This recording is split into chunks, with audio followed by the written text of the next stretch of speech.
Salut tout le monde, j'espère que vous avez la forme. Ça fait bien longtemps que j'ai pas fait une vidéo. J'ai été en effet pas mal occupé ces derniers temps par rapport aux cours que je donne en BPGF, en CQP. Donc quand je forme les futurs coachs, j'étais pas mal en déplacement et donc j'ai pas réussi à trop me poser en plus de tout le travail que j'accomplis chaque jour, que ce soit les nouveaux articles sur mon site rudicoya.com que j'ai pu écrire et dont on va reparler aujourd'hui. Donc je vais me servir pour répondre à une question, un programme, une situation qui a été mise sur les forums Superphysique. Bref, je suis de retour, je ne sais pas pour combien de temps, mais j'avais envie, comme mes précédentes vidéos, de faire un peu une analyse morpho-anatomique et la construction d'un programme en rapport pour vous montrer toute ma logique, toute ma méthodologie de construction de programmes personnalisés, à savoir que c'est un service que je propose sur Annecy, dans ma salle de Super Physique Gym, donc à proximité d'Annecy. Pour ceux qui sont intéressés, il y a toutes les informations sur mon site rudicoya.com. Vous pouvez aller jeter un œil. Et là, je pourrais vous faire un programme vraiment sur mesure, ce que je ne peux pas faire complètement à distance, mais que j'essaye de mettre en place avec les suivis à distance que je propose. Bref, c'est pas le moment de faire de la pub. Je suis là pour vous transmettre des informations. Donc, c'est ce que je vais faire. Comme d'habitude, avant de commencer, plusieurs choses. La première, j'ai réalisé une formation gratuite à destination des pratiquants de musculation sans dopage. C'est le tout premier lien dans la description, donc juste en dessous. Si jamais vous ne la recevez pas, parce que des fois il y a des petits bugs, vous n'hésitez pas à m'écrire, je vous l'enverrai manuellement avec plaisir. Je ne l'ai pas écrite pour rien, donc si vous êtes dans cette thématique de progresser naturellement, d'éviter de faire des erreurs, notamment les erreurs que j'ai pu faire, qui m'ont coûté un temps considérable, les blessures que j'ai pu avoir et que j'ai pu voir, aussi tout au long de ces années, ça fait presque 20 ans maintenant que je coach et ça fait 23 ans que je m'entraîne quand même en musculation. Le temps passe super vite. Bref, si ça vous intéresse, c'est le premier nom dans la description. Donc, je vais commencer. Donc, c'est une question qui a été posée sur les forums Superphysique, comme d'habitude, sur www.superphysique.org, puis forum. Et donc, il y a plein de questions tous les jours. Bref, et là, j'ai vu un cas particulier, un avis sur un programme qui était pas mal intéressant. Donc, je vais vous partager mon écran, vous montrer les photos, vous lire la situation et vous donner mon avis, en espérant que ça vous donne des pistes de réflexion pour améliorer la vôtre. Alors, je partage mon écran. J'ai tout préparé. Donc, normalement, on est bon. Ah oui, il faut que je grossisse la page. On avait dit, voilà. Donc, c'est singe docile. J'aime bien ce pseudo. Et comme on va voir, il n'est pas loin de cette classification morpho-anatomique que je peux faire. Alors, on résume. Cela fait maintenant 5 ans que je pratique la musculation. Et j'ai commencé à 16 ans petit à petit, au poids du corps pendant 3 ans. Pour donner une idée de mon programme au bout de ces 3 années, je réalisais cette séance 3 fois par semaine. 3 séries de 12 de traction en pronation, 3 séries de 12 de traction prise neutre, 3 séries de 12 de traction en supination, donc 9 séries de 12 de traction, 4 séries de 15 au dips et 4 séries de 15 pompes avec une prise différente. Je n'ai jamais été attiré par les figures en street workout et dans l'optique de développer un physique plus harmonieux, je profite de la salle de ma fac afin de découvrir tranquillement la musculation en salle en parallèle de mes séances au poids du corps. En septembre 2023, je décide de passer en full salle et ne voulant pas trop me compliquer la tête, j'ai repris un programme tout fait sans me soucier particulièrement de mes points faibles.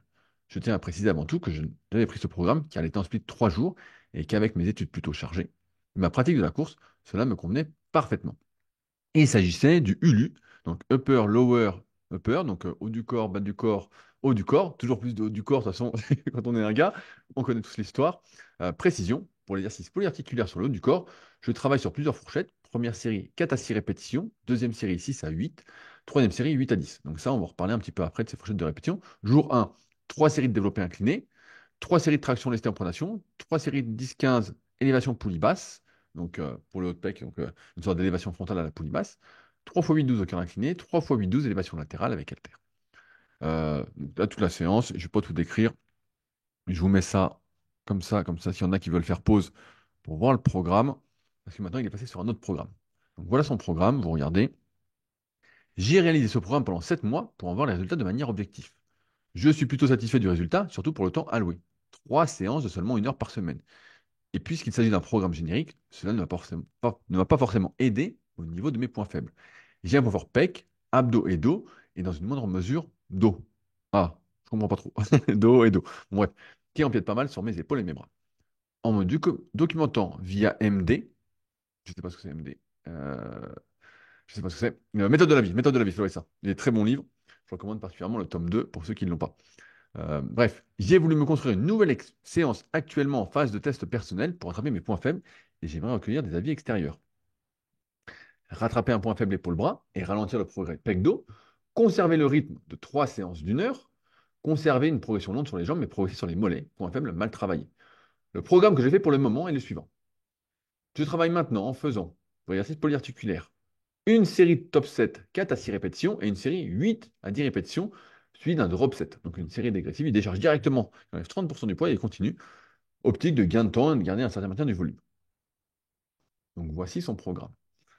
Donc là, on va en parler en détail.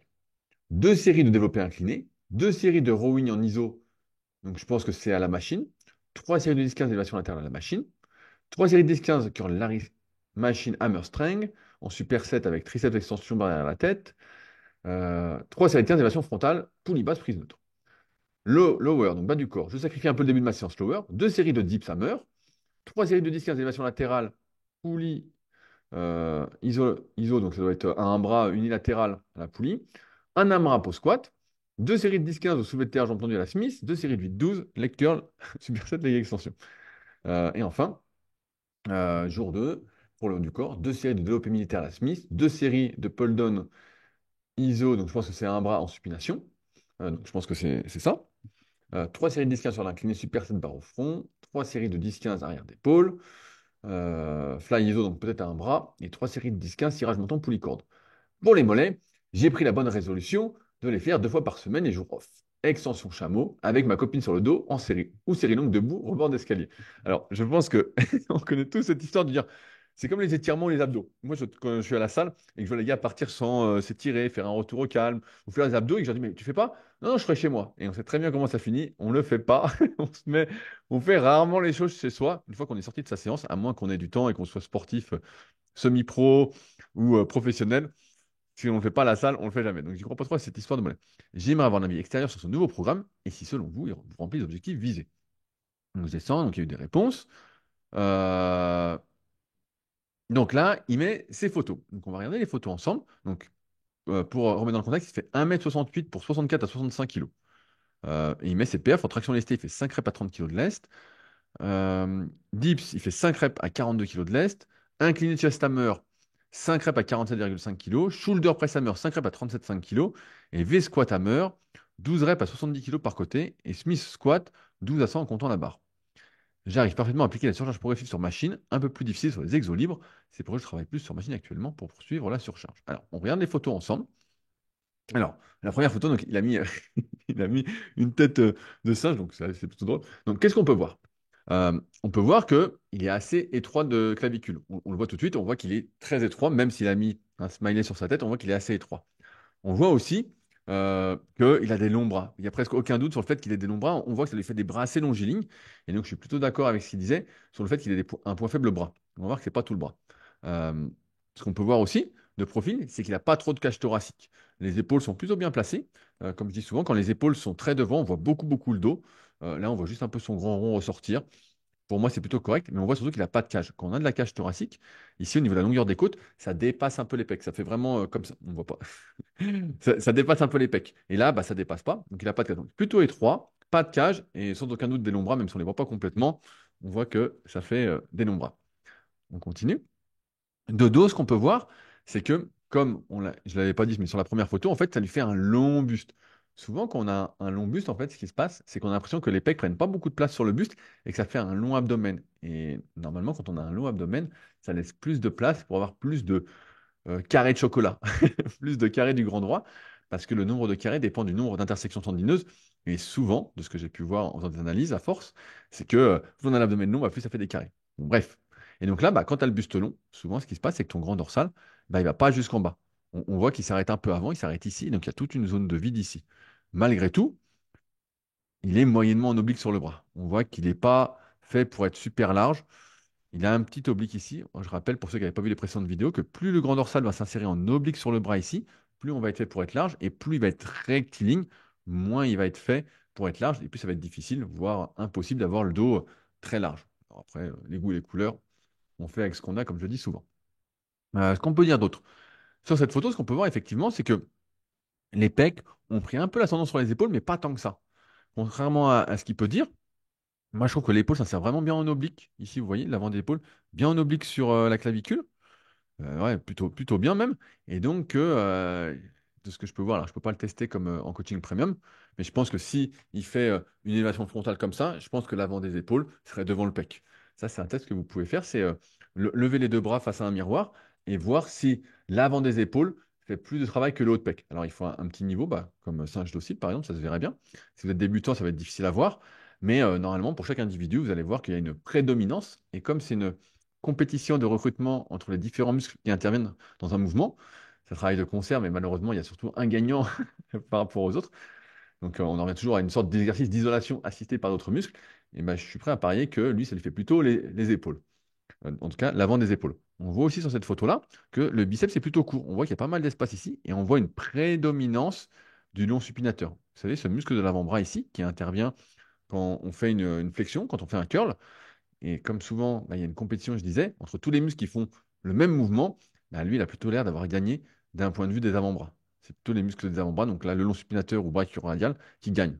Et on voit ici, on va le revoir sur une autre photo que j'ai prise, il avait posté, son brachial a pris aussi. Donc je continue. C'est ici. Donc voilà, sur cette photo-là, ce qu'on voit, c'est que le brachial antérieur est énorme. Vous voyez, c'est tout ce muscle ici, là. Vraiment, il est large, il prend de la place. Et on voit que le biceps bah, est hyper court. Donc effectivement, le biceps, c'est un point faible. Et on voit l'avant-bras. Ici, le long supinateur, pareil, qui a bien pris. Il est jusque-là. D'expérience, ce que je peux dire, c'est que quand il est à la moitié de l'avant-bras, et bah, souvent, c'est qu'il est assez long. Et quand il est encore plus long, bah, c'est mieux. Quand il s'arrête bien avant, comme c'est mon cas, pour ceux qui ont jeté mes vidéos d'entraînement ou bref, mes photos sur les réseaux, bref, un peu partout qu'il peut y avoir, bah, moi, il s'arrête beaucoup plus tôt, ce qui fait que bah, j'ai plutôt le biceps long. Et j'ai pas le brachial comme lui. Pas comme ça, je docile. Ça, je voulais montrer. Par contre, triceps, il a les triceps, c'est plutôt un point fort. Et on le voyait très bien ici pour ceux qui veulent le revoir. On voyait que les triceps étaient bien développés. Plus celui-ci que celui-ci. Alors, je sais pas, c'est peut-être à cause de la lumière qu'on voit pas, mais on voyait bien que c'était un point fort et c'était pas un point faible. Et donc, quand je remets cette photo-là, on voit son vaste externe. Très peu de personnes vont avoir une énorme partie comme ça musculaire qui descend presque jusqu'au coude. Alors, il manque un petit bout ici, mais ça fait une bonne partie du vaste externe ici. Et la longue portion remonte vraiment bien sous l'épaule et elle descend, elle est à peu près là. Je pense que ça, là, je vais cette enveloppe pour essayer de mieux voir, mais je pense que c'est le vaste interne qui est là. Et donc le triceps est tout sauf court. Tout sauf court, c'est plutôt un point fort. C'est plutôt un point fort. Euh, enfin, il a fait un double biceps de dos. Et sur le double biceps de dos, ce qu'on peut voir, c'est que euh, bah, ça lui fait le dos un peu plus en V, mais on voit qu'il se finit tôt. Et donc il y a toute cette zone de vide. Donc ça, on en reparlera après sur son programme. On voit que l'arrière d'épaule va plutôt. Ah, il va pas si loin dans le dos. Je vais dire, il est moyen. Il est moyen par rapport à ce que je peux voir. Mais surtout, ce qu'on voit, c'est ici, vous voyez, ce muscle-là, l'infraépineux, mais il est bien développé chez Jean Docile. Vraiment, c'est un bon point fort. Alors, je ne sais pas s'il fait des rotations externes ou pas, mais a priori, il n'en a pas parlé, donc il n'en fait pas. Donc, des L5, soit coude au corps, soit le bras levé, soit vraiment en position front track. Il fait pas. Par contre, on voit que son faisceau moyen ici est un peu court. Voilà, il fait que ça. Vraiment, il n'est pas bien gros. Et parce qu'en fait, le corps s'organise, c'est une question de place. Quand tu as les trapèzes supérieurs qui sont et moyens qui sont très longs, on voit ici, bah forcément, c'est la place qui est prise pour le faisceau moyen du deltoïde. Si ils étaient plus courts ici, bah son faisceau deltoïde irait plus loin. En fait, le corps comble la place qu'il y a à disposition. Et là, ça a été pris par les trapèzes. On peut dire qu'au niveau des trapèzes, bah, il est plutôt large, mais par contre, ça descend pas beaucoup dans le dos. On dit en général, quand ça descend moitié du dos, c'est plutôt pas mal. On voit une petite asymétrie entre les deux côtés. Si jamais, c'est pas un souci, on a tous des asymétries. Personne n'est vraiment symétrique, mais ils sont un peu au-dessus du milieu du dos, donc ils sont un peu courts, bien qu'ils soient larges. Donc il a plutôt une prédominance épaisseur du dos, infraépineux trapèze, plutôt que largeur. Mais ça, c'est plutôt dû, et on va mettre la dernière photo, à sa structure osseuse. Et enfin, il fait un biceps, et là, le biceps, on voit que par contre, bah, il est court. Quand on fait un biceps de face, quand on voit que l'avant-bras ici est proéminent par rapport au biceps, il est beaucoup plus gros, c'est encore une fois qu'on est avant-bras. Et là, comme il fléchit vraiment beaucoup le bras comme ça, et ben en fait, ça masque l'espace qu'il y a entre le biceps et l'avant-bras. Or, on voit que le biceps est plutôt court, surtout ici. Vous voyez, juste ici, là, ça, c'est la longue portion. On voit qu'elle est plus courte que la courte portion. Et donc, bah, les biceps sont plutôt courts. Donc, par rapport à ça, s'il y en a qui ont le tome 1 et le tome 2 de la méthode Superphysique, où j'ai récapitulé un peu ma méthodologie pour faire une analyse morpho-anatomique, pour ceux qui s'intéresseraient de faire leur propre analyse, euh, ce serait effectivement un singe. Un singe, moi ce que j'appelle un gorille, mais sans la largeur. Ce serait un gorille sans la largeur parce qu'il manque de clavicule. Et c'est là qu'on voit avec ces photos que quand, d'un point de vue ossature, tu es limité en termes de largeur, bah, ça joue sur tous les muscles qui font la largeur. En général, quand tu n'es pas large d'un point de vue osseux, bah, tu n'es pas fait pour être large musculairement parce que les muscles, en général, vont avec euh, cette, ces longueurs osseuses. Et pareil, quand tu as des longs bras, tu pourrais penser que tu auras des longs biceps. Et ben là, on voit que ce n'est pas le cas. Et c'est pas souvent le cas. Pareil, quand tu as des longues jambes, souvent, c'est pas bien le cas. Alors, je ferme toutes ces... Je vais laisser les photos. Et donc, on va revenir à ce qu'il fait. Parce que depuis, euh, il a changé de programme. Il a corrigé. Donc, voici son nouveau programme. Aujourd'hui, il fait encore moins de volume. Alors, quand on a un point faible et qu'on cherche à rattraper un point faible, si aujourd'hui on dit que singe docile a des points faibles, ces points faibles seraient la largeur, notamment au niveau des épaules, donc notamment le faisceau moyen. On voit que quand on met cette photo-là, bah, il a les épaules plutôt plates, donc il pourrait sans doute gagner, parce que les épaules, on peut les isoler, notamment des trapèzes. Je n'ai pas parlé des trapèzes supérieurs, mais ils sont plutôt courts pour l'instant. Ils ne remontent pas beaucoup sur le cou. Ça fait un peu comme moi. Ils ne remontent pas, et quand ils remontent bien, ça fait un coup de taureau. Ça ne fait pas un coup de taureau pour singe docile. Bref, donc on pourrait dire qu'il a le faisceau moyen des épaules, on est d'accord, les biceps qui sont plutôt courts, et c'est les avant-bras qui prennent. Et je dirais qu'il y a la largeur du dos, voilà, de manière globale, et notamment le bas du grand dorsal. Quand on voit cette photo juste ici, on voit que là, bah voilà, là, il pourrait prendre un peu pour essayer d'accentuer son V, qui, comme il pose pas souvent, on voit que là, bah, on a l'impression qu'il n'a pas de grand dorsal. Mais à mon avis, c'est plus parce qu'il ne s'est pas posé. Bref, en tout cas, il est assez sec, il a un bon physique. Et ça me permet, avant de commencer, de dire que souvent, quand on est plutôt petit, 1,68 m pour un gars, c'est pas très grand, et ben, on a tendance à se remplir beaucoup plus facilement que quelqu'un qui est grand. Il y a toujours ce débat de dire, ouais, quand tu fais 1,90 m, est-ce que c'est plus facile ou plus dur? Ben, en fait, plus tu es grand, plus tu dois prendre de muscles en proportion pour te remplir. Or, quand tu es petit, tu te remplis beaucoup plus facilement. J'avais fait une vidéo à l'époque, petit ou grand, choix sur la chaîne, bah, qui est toujours d'actualité, hein.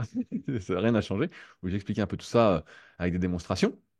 Mais tout ça pour dire que ça explique en bonne partie pourquoi, avec des exercices au poids du corps, sans avoir fait quelque chose de particulier, il a eu un aussi bon physique, parce qu'il a quand même un bon physique, hein, je ne sais pas quel âge il a, mais il doit être assez jeune, en faisant seulement 9 séries de traction, 4 séries de dips et 4 séries de pompes 3 fois par semaine.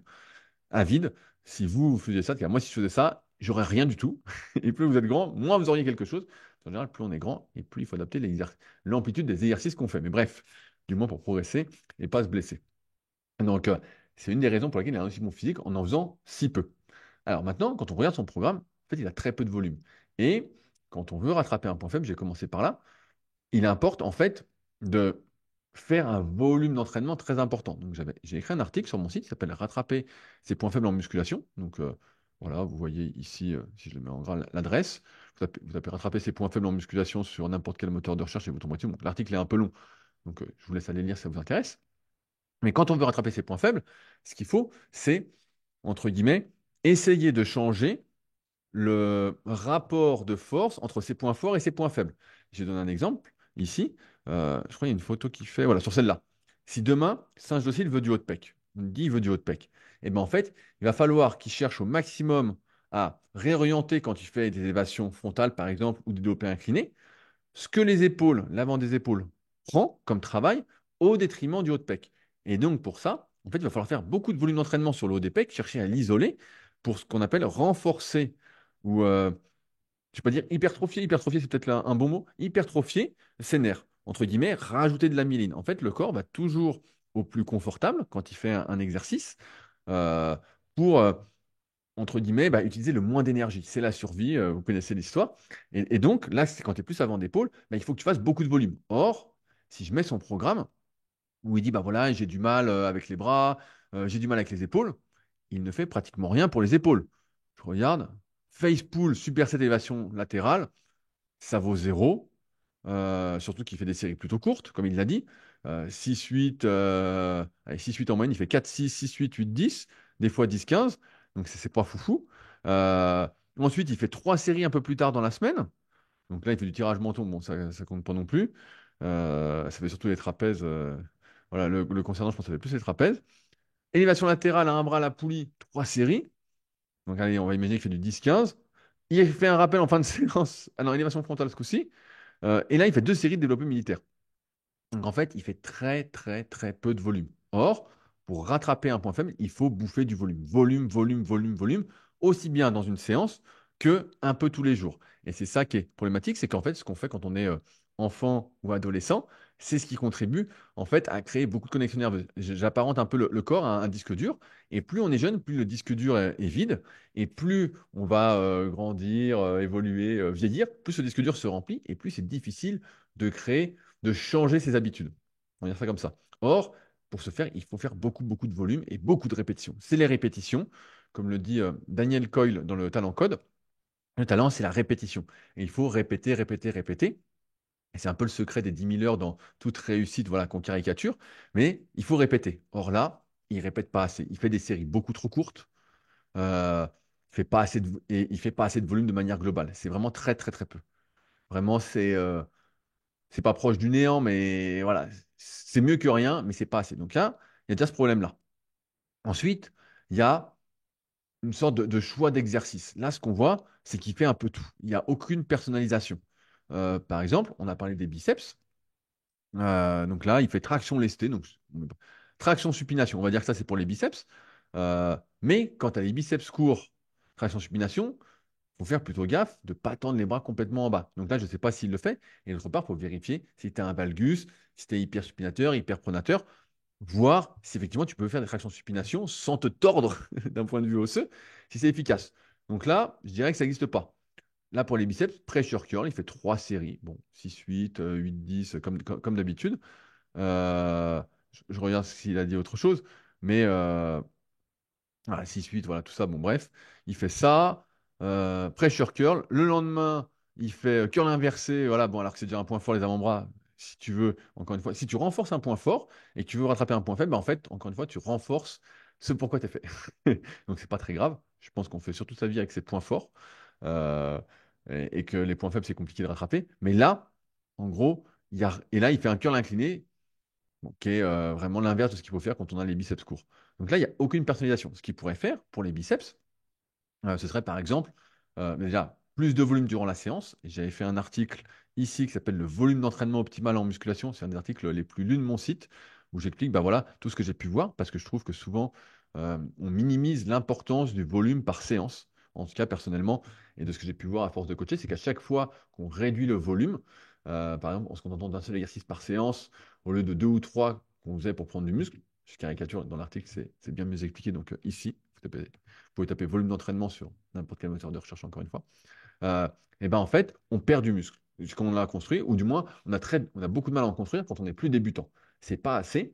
Il faut un volume d'entraînement suffisant durant la séance. Et 3 séries, c'est souvent insuffisant. Et donc, comme je disais, bah, moi qui cherche plutôt à me maintenir actuellement, vu les autres activités que je fais, quand je fais qu'un seul exercice dans la séance, par exemple pour les biceps, une fois par semaine, bah, je vois bien que je perds. Je vois bien que je perds. Et certains diront, mieux vaut faire un exercice par séance plusieurs fois par semaine qu'une grosse séance dans la semaine. Ça, c'est mal comprendre comment fonctionne la prise de muscle, du moins si on parle à la même intensité. Parce que mieux vaut un gros stress et ensuite de la récup que plein de petits stress et pas vraiment de récup. Encore une fois, c'est une question d'immunisation. J'en parle si jamais il y en a que ça intéresse dans le tome 3 de la méthode superphysique un peu plus en détail. Bref, donc là, le pressure curl. Donc curl marteau, ça ne fait plus ses avant-bras. Traction suppi, j'y crois pas trop. Je pense qu'il tire tout avec les trapèzes. Euh, voilà. Qu'est-ce qu'il fait d'autre? Et curl incliné, ça va pour les biceps. Donc, ce qu'il pourrait faire, c'est chercher d'une part à désactiver les avant-bras. Donc, pour les activer, il faut essayer de désactiver la prise, du moins ça les désactive partiellement.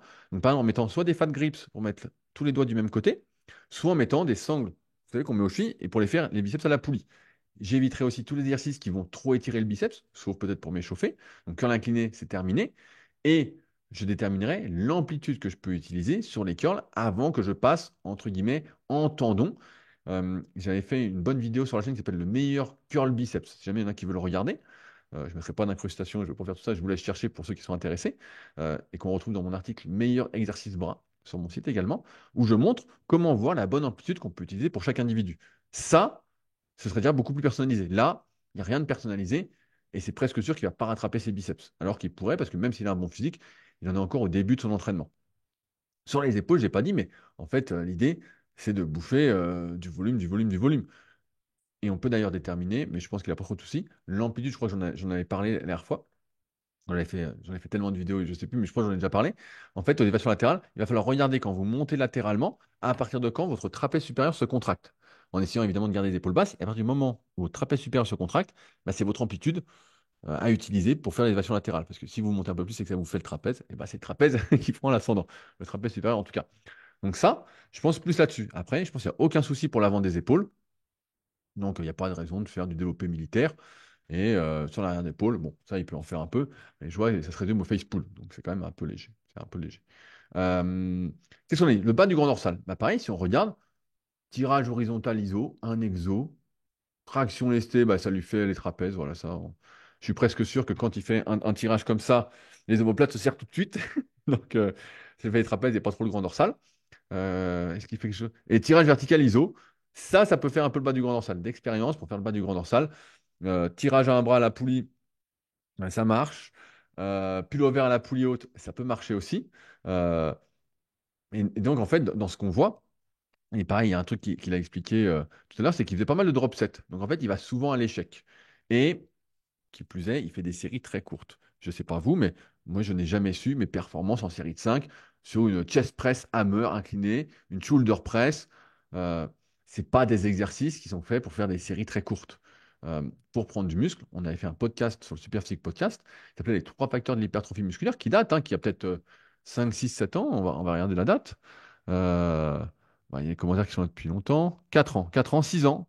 6 ans, est-ce qu'il y a 7 ans? Je descends, je descends. C'est le plus ancien. 6 ans. Il a 6 ans ce podcast et il est toujours d'actualité. En fait, pour prendre du muscle, il faut réunir les trois facteurs de l'hypertrophie que je vais rappeler, qui sont la charge qu'on utilise, mais avec un temps sous tension, de manière générale, pour caricaturer, entre 30 et 60 secondes par série. Or, entre 30 et 60 secondes par série, si on contrôle à peu près son exécution, ça fait au moins 10 répétitions. C'est-à-dire que quand on est en dessous, pour la plupart des individus, par exemple, si on fait des séries de 5, eh ben, les progrès qu'on va faire ne vont pas se refléter sur le physique, ou du moins beaucoup moins. Certes, on va prendre un peu de muscle, mais beaucoup moins que si on fait entre 10 et 20 répétitions, ce qui fait une fourchette beaucoup plus importante. Or, là, dans tout son programme, ce qu'on voit, et ce qui minimise sans doute sa prise de muscle, c'est qu'il le dit un peu plus haut, il dit qu'il fait 4 à 6 et une série de 8 à 10 accompagnée d'un drop set.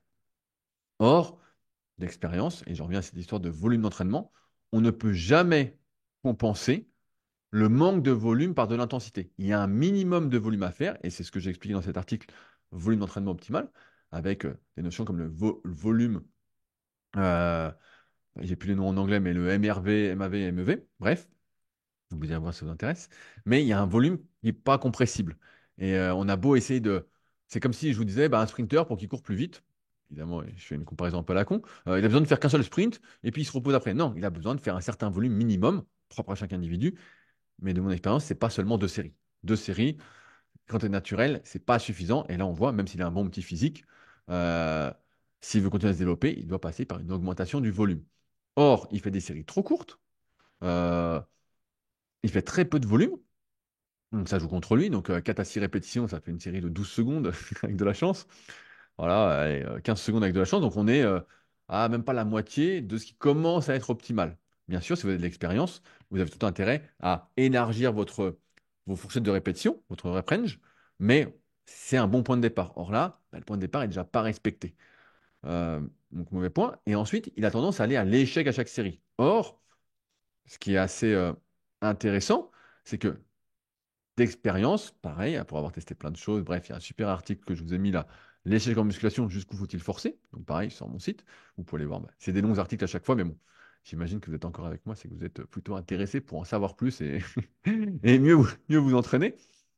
Bref, en fait, on a remarqué que quand on forçait à l'échec, par exemple, on faisait une série de 8-10 plus un drop 7 moins 30% pour forcer tout ça, euh, et ben en fait, on pourrait penser que plus on force, plus on progresse, mais en fait, c'est tout l'inverse, notamment sur l'exercice polyarticulaire.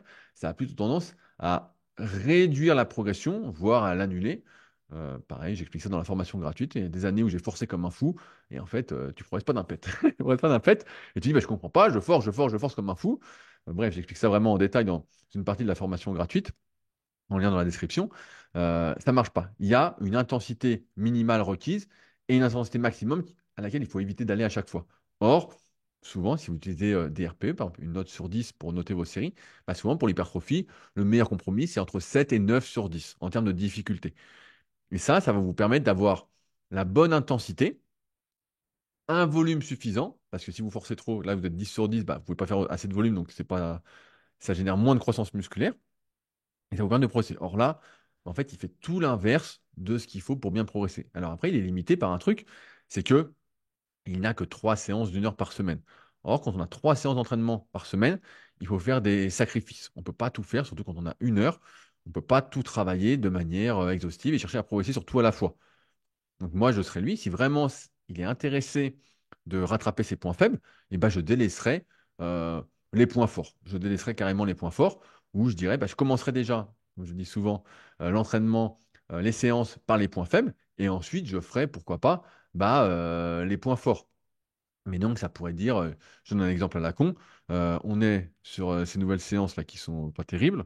Euh, séance 1, on va dire que c'est plus les bras, 2 exercices biceps, par exemple un curl au pupitre avec un fat grips, euh, puis un curl allongé à la pouliot pour continuer à développer le brachial. Souvent, quand on a bien développé le brachial, bah, ça allonge un peu le biceps ici, ça le pousse comme ça. Il y avait une excellente photo comme ça de Frank Zane qui avait réussi à faire ça dans le tome 1 du guide pratique du bodybuilding de Jean Texier. J'ai toujours cette photo en tête et je la cite souvent parce que ça montre bien que le développement musculaire est vraiment, peut être très localisé si on fait ce qu'il faut. Euh, je n'en parle pas trop en détail, mais bref, j'en ai déjà parlé sans doute. Donc je ferai ça, 2 exo biceps. Ensuite, si je me dis, bah voilà, j'ai fait biceps et le dos c'est plutôt un point fort, et bah dans ce cas-là, même si c'est pas le cas, et bah là je commencerai à faire du dos. Donc forcément, vu que j'ai les biceps crevés, je ferai 2 ou 3 exos de dos, et voilà, ça ferait une séance. Ça ferait une séance. Pareil, ensuite, upper B, je dis par exemple que là, je vais mettre plus l'accent sur les épaules. Je ferai l'élévation latérale en premier, de l'oiseau ensuite, parce que bon, on n'a jamais trop derrière d'épaule. Euh, élévation frontale, je ne ferai pas, sauf si je veux pas de haut de pec. Et puis ensuite, seulement, eh ben, je ferai les pecs. S'il estime qu'il a les pecs en point fort, seulement après. Euh, sur la séance bas du corps, bah, je ferai une vraie séance bas du corps, sans rappel épaule, sans rien. Voilà. Donc quand j'ai les épaules tout à l'heure, bah, ce serait des séries très longues, hein. Bref, tout expliqué dans rattraper vos points faibles. Je vous fais pas chier avec ça.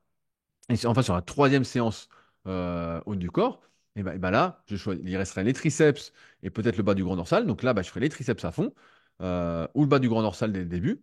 Et ensuite, je ferai les triceps. Et donc voilà, ça donnerait des séances qui, je pense, tiendraient en 1 heure. Euh, et là, on n'a pas fait les abdos, on n'a pas fait les mollets, on n'a pas fait les étirements. L'échauffement doit être très très rapide parce que sinon, tu ne peux pas t'échauffer. Bref, il y a pas mal de choses qui ne sont pas optimales, mais ça pourrait passer. Plutôt que de viser, encore une fois, la fréquence d'entraînement, la semaine dernière, j'ai eu une élève en CQP qui m'a dit, oui, j'ai vu qu'il y a des études qui disaient ça. Et je lui dis, il n'y a pas d'études qui disent ça. Il y a des études à la con sur des souris ou des hamsters ou sur des débutants qui ne savent pas s'entraîner. Et on leur dit, bah, c'est mieux 2 fois qu'une fois. Bah oui, quand tu fais 1 fois de la merde, 2 fois de la merde, c'est un peu mieux, quoi. Mais c'est un peu ça, surtout sur le court terme, sur des études qui durent quelques semaines, voire 12 semaines. Bref, ne m'attarde pas. Encore une fois, je le précise toujours, et je pense que je peux couper ça. Comment je fais? Arrêter le partage d'écran. Encore une fois, comme je le dis souvent, l'important, c'est de ne pas oublier les bases de l'entraînement. C'est qu'au début, on démarre, quand on est débutant, surtout par de la fréquence d'entraînement, pour améliorer sa coordination intramusculaire, pour apprendre les mouvements, l'apprentissage moteur. Et progressivement, on va augmenter l'intensité et le volume de manière conjointe, tout en sachant que trop d'intensité souvent, bah, ça ne permet pas de progresser. C'est comme dans les sports d'endurance. Voilà. Il faut un certain volume, une certaine intensité. Il faut respecter ça et monter progressivement. Donc, le troisième facteur dont je vais parler, c'est la progression. La progression en répétition, en charge. Et pour la majorité des individus, rien que de se concentrer sur ça, ça va permettre d'atteindre une bonne partie de son potentiel avec des efforts, on va dire, non démesurés. C'est un peu la règle des 80-20. Et c'est vraiment la base des bases. Bref.